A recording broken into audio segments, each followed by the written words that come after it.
Thank you for stopping by for another segment of the Entrepreneurial Huddle presented by Creative Vision Media. Now, you may know that MEDIA stands for Media Events Design, Intergovernmental Affairs, and Advocacy for Small Businesses. The Entrepreneurial Huddle segment is about the advocacy for small businesses. Through our compliance consulting process and many projects, we have identified so many challenges for small businesses and have developed this arm of our company to ensure that small businesses avoid the pitfalls of contracting. So today's segment is Invoice Factoring. Is it a fit for your company? There are several things to keep in mind for invoice factoring. It involves requiring you to submit your invoice on a contract as collateral for that contract. So you avoid all of the normal processes of a traditional bank, and you provide documentation that you have been awarded a contract on a project and you are in need of funding in order to perform successfully on the project. The other thing to keep in mind with invoice factoring when you're considering whether or not it's a fit for your company, factoring companies take higher percentages of your invoice if they approve you for this financial relationship. So they may, let's say if the contract is $1,000, they may advance you $800, and when the dollars are issued, they keep the $200. So they may keep as much as 20%, but it all depends on which invoice factoring company you enter into an agreement with. The thing that people like about invoice factoring is that it temporarily resolves cash flow problems. Meaning if you have a big supply that you must purchase in order to complete a contract, then you can eliminate the cash flow issue, produce the product, be timely in your delivery in terms of delivering the product to the client without any hindrances or waiting long time for a bank to approve an application. I'm sure during COVID, the application process is probably extended a little even more. So this eliminates that hurdle of cash flow problems that many businesses encounter when they are working on contracts and are trying to juggle multiple jobs at the same time. And some clients pay slower than others, but the demand for delivery remains the same. So they turn to invoice factoring financial institutions to provide the cash flow that they need in order to maintain operations, meet payroll, etc.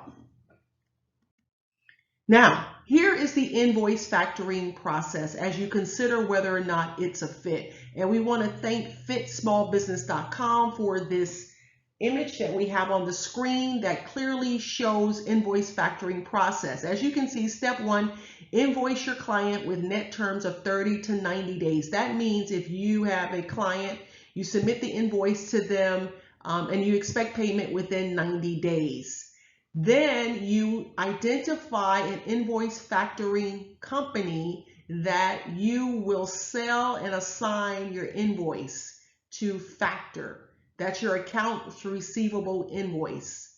Once you've done that, in step three, and you are approved, I guess they have confirmed that you actually have an agreement with the entity that you have provided documentation for. That means they will contact that entity, confirm that you are under an active contract, that you have pending payments, and that you are in compliance. They will then advance you 80% of that invoice. So we talked about it earlier. If it's $1,000, then they will advance you $800 on that invoice.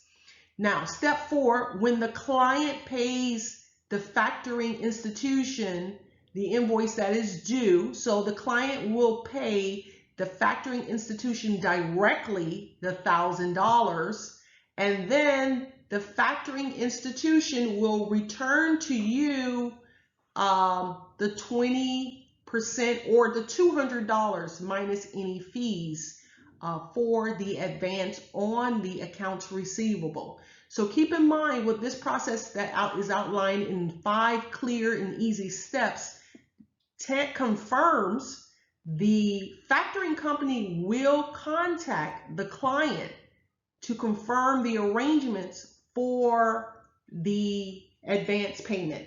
So you have to determine whether or not you want to expose that much information about your company to the client.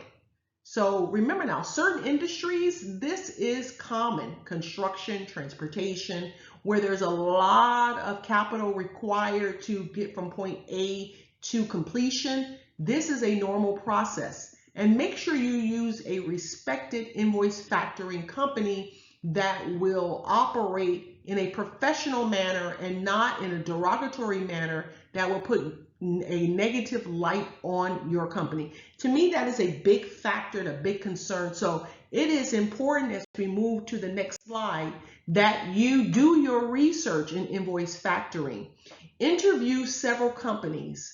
Understand exactly what the steps are for setting up the factoring system with the client. Give them the exact name of the person who they should contact. That way, and once again, this is a concern for me, everyone in that agency doesn't know what you're doing. But remember now, certain industries, this is how it happens. This is the norm. This doesn't reflect poorly on the company. It's just saying this is the necessity in order to do business. But definitely interview several companies. Do not go with the first company. It's just like a car lot. Don't walk onto the car lot excited to buy. Go to the car lot, shop around, take a card.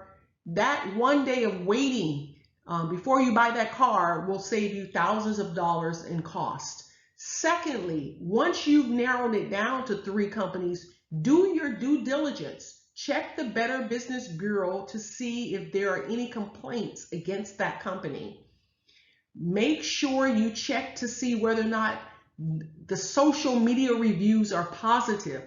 Go into their Instagram and their Facebook and their Twitter and see what the comments are from the people who are engaging with them on social media. And let me tell you, that process alone has saved me millions of times on personal purchases as well as business related purchases, just reading the comments from the customers. Because if you want to know how a company is performing, go to their social media and look at the reviews. Here's another critical tip as we get ready to wrap up this quick segment on, is invoice factoring a fit for your company? Understand the arrangement of the agreement. What percentage of the contract will they take for the advance payment? What are the terms? So if your company expects payment in 90 days, and I've seen contracts where payments were not made for 180 days or 365 days or even a year and a half, and I'm being really honest right here, a year and a half without being paid because somebody didn't do the right paperwork, etc. Are the penalties attached to your company? What happens if the invoice is never paid or is not paid within 90 days, rather 180 days? And I'm assuming the factoring companies know the reputations of each of these entities and know whether or not they want to take the risk based on the entity that you have an engagement with. And lastly, understand the exit arrangements. Once they receive payment, once they receive their fees, is that it? Are you done? Or is that contract in place for future opportunities with the same client? Or can you use it on multiple projects? Or do you have to start over with the application process again? If you want to use it on project B, now that you've completed project A, does it require a new application, or did they just confirm is it like a streamlined process because you're already in their system? But critical to all of this is to please do your research, do your reviews, check the Attorney General's office in your state to determine if there are any complaints or lawsuits filed against the entities, because you will be surprised what you can learn if you do your research up front and how it will save and protect your business in the long run. So that's been the tip from Creative Vision Media, from our advocacy division, the Entrepreneurial Huddle. And we hope that this provides you with some insight. These are just some tips, some things to keep in mind as people look for alternative financing to maintain and grow their businesses.